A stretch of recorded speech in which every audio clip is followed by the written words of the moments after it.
So this lesson is explaining how to find the volume of a sphere, which we have done before, so it should be mostly revision. Remember, a sphere is just a ball, really, and most of the time we're talking about a solid ball.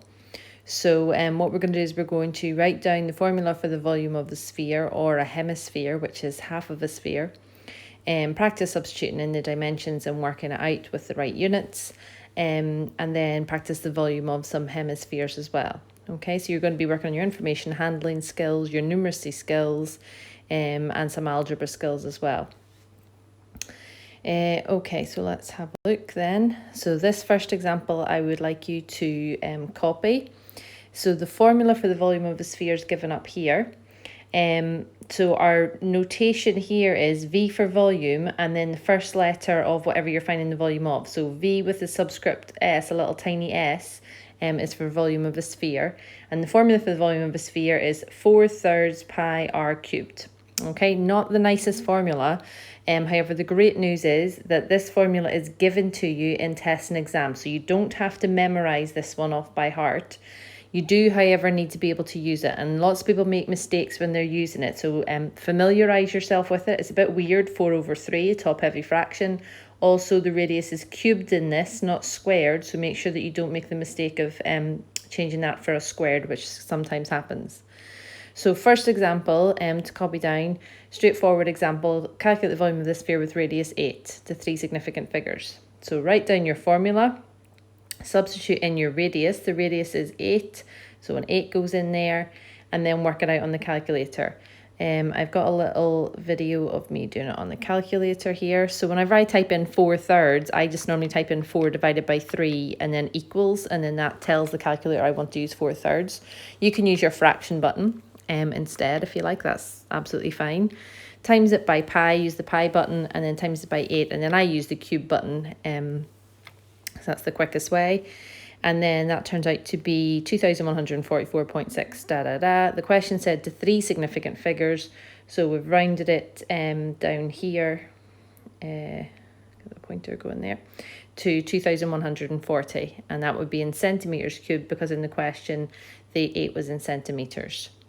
Okay, so lots of things to remember whenever you're doing this. It's not actually that tricky. It's just remembering to copy the formula correctly, to put the radius in the right place, to evaluate it carefully on the calculator. When you're doing this, I would recommend you do each calculation twice on your calculator so that you can check you do it right. And then, of course, the rounding in the units at the end is important as well. I've got another example here. You don't need to copy this one. Let me just make it a bit bigger. There we go. So find the volume of this sphere to 2 significant figures. So seems like the same question, but there's a one difference which you might have spotted, which is in this one we're told the diameter of the sphere. Okay, if you think about the sphere being a 3D object, the diameter is the line that goes from one side of the ball to any other side, as long as it goes through the very center, like the core of the sphere.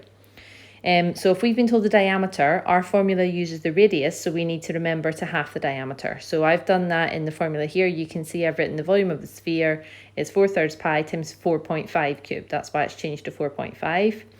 I've done it on the calculator and worked it out at that, and then to 2 significant figures. The 3 and the 8 are significant. The 1 means the 8 stays the same, but the 1 needs to get replaced with a 0. So 380 centimetres cubed to 2 significant figures.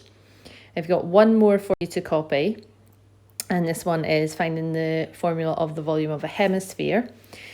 So a hemisphere is half a sphere. So it's kind of like if you had an orange and you sliced it exactly in half, that's a hemisphere. Now, the formula for a hemisphere you're not given, so you have to remember that basically you use your sphere formula and then you half it, you divide it by 2, okay? You could write this as 2/3 pi r cubed, but if you're happy enough just to write the formula for the sphere and then remember that you have to half it, then there's not really a lot of learning that you have to do in terms of remembering formulas. So if you copy this down in this slide, copy this example, this bowl has a diameter 24.8 centimetres, and we want to know how much soup in millilitres will the bowl hold when it's full to the brim. Okay, so it's an empty bowl, but if it got filled up to the brim, how much soup would be in it? So the amount that's in it is its volume, and we'll change it into a liquid volume once we've worked it out in centimetres cubed. So again, we start off, we write down our formula. So I've written here the volume, and I've changed it to hemisphere, HS for hemisphere, is 4/3 pi r cubed, which is our sphere volume, divided by 2.